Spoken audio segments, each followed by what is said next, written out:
Ukubulawa kwamakhosi kanye nezinduna kubuye kwabekwa ezithebeni kuthiwa bangaphezulu kwama-30 abaholi bomdabu asebebulewe esifundazweni KwaZulu-Natal ezigamekweni ezahlukene. Lamacala kuthiwa agcina engaxazulekanga. Usekela mengameli uDavid Mabuza uthi kuningi okufanele kwenziwe ukunqanda lokhu. Uhulumeni siyacabanga ukuthi kuzolunga njengoba mina ngilida le task team.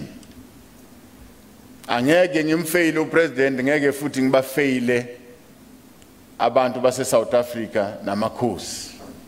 Amakhosi abuye anxusa uhulumeni ukuthi uthuthukise izindawo zasemakhaya. It goes without saying that the areas of Amakosi still remain amongst the highest hit by unemployment, inequality and poverty, wherein development is largely reserved for the previously advantaged sections of our society. The rural areas remain underdeveloped, and hence the influx in cities leaving areas of Amakosi destitute and impoverished.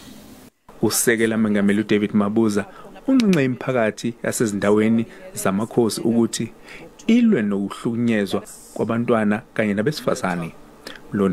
SABC News, eThekwini.